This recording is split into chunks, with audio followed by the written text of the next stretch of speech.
Hello and welcome. This is Self-Control, How to Build a Better Life. This is the podcast that will inspire you to take control of your mind and your mindset to go forward and build the life that you want to live. Let's keep it real short and sweet today. If you have problems with addiction or bad habits, I want to simply refresh some of the things I've said about those and point you to some other deeper episodes. And that was the doorbell. Please excuse me.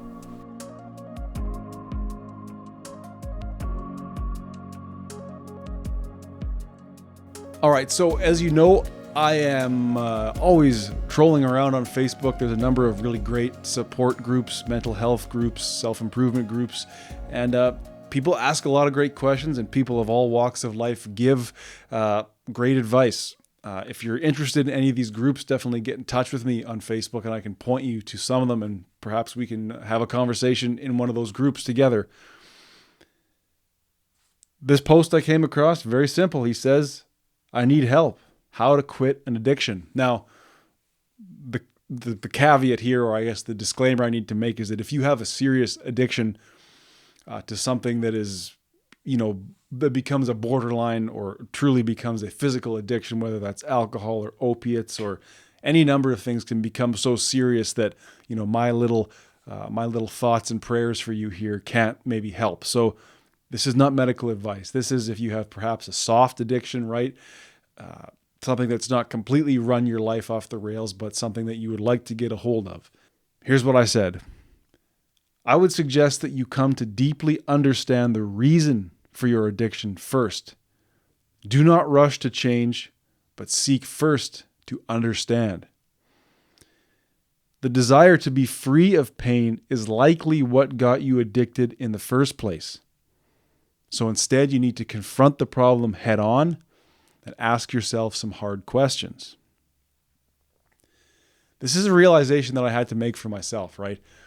If you've listened to this show, you know that I've overcome an addiction to pornography, an addiction to marijuana, even had an addiction to caffeine, even had an addiction to peanut butter. But, right, it's a good source of fat. But these addictions were more like vices, right? Yes, I needed them to regulate. I needed them to feel normal. I needed them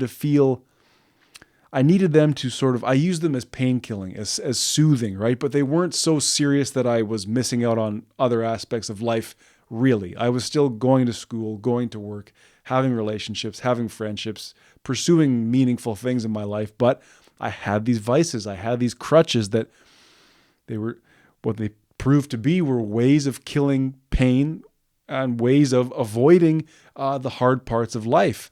So let's think about that now from your perspective. Is there something, whether it's even too much time on social media, is it alcohol, is it promiscuity or a hookup culture? Could be food. You could be addicted to drama, right? You like to stir the pot among your social groups or bully people, right? And that gives you that burst, right? That hit of dopamine that says, yes, there's the goal, we've achieved it. But now we have to keep achieving that and keep doing that just to feel whole, to feel normal. The realization I had to make was that as much as it was painful and shameful to partake in these behaviors, it was also painful to live without them. So rather than run from the pain one way or the other, I had to stop and look myself in the mirror. And as you know, I did a lot of writing in my journal. I had to sort of reflect upon myself in that way to say, look, I'm never going to, because I tried numerous times to quit all those things. And it didn't work until I was able to say, look, I'm never going to be able to quit these things. I'm never going to be able to quit these things until I realize why I'm doing them.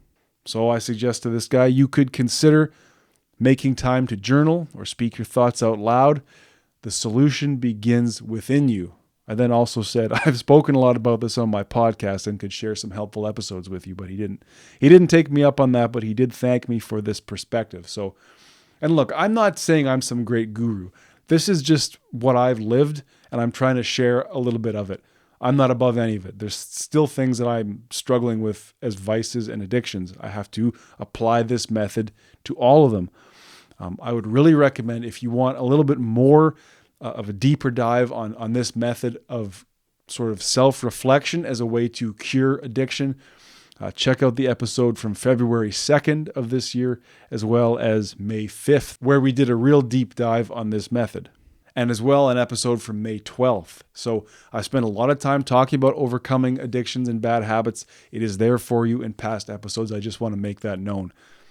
The key message here always is not to run, right? Because addiction, at least in my view, was a form of running from the pain.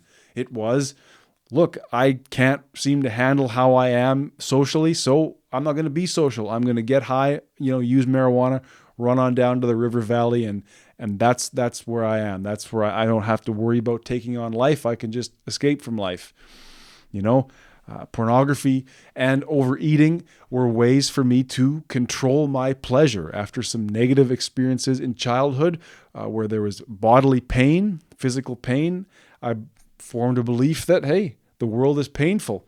I need to be able to pleasure myself in ways, and porn and food, of course, are easy ways to do that. So if you're coming here with an addiction or a bad habit that's starting to sort of, feel wrong, feel painful, please check out these episodes and keep in mind this idea that rather than run from the pain, we need to, in a sense, run right into the pain and see where the pain is coming from. What is it that's causing me to feel like I need to partake in this behavior?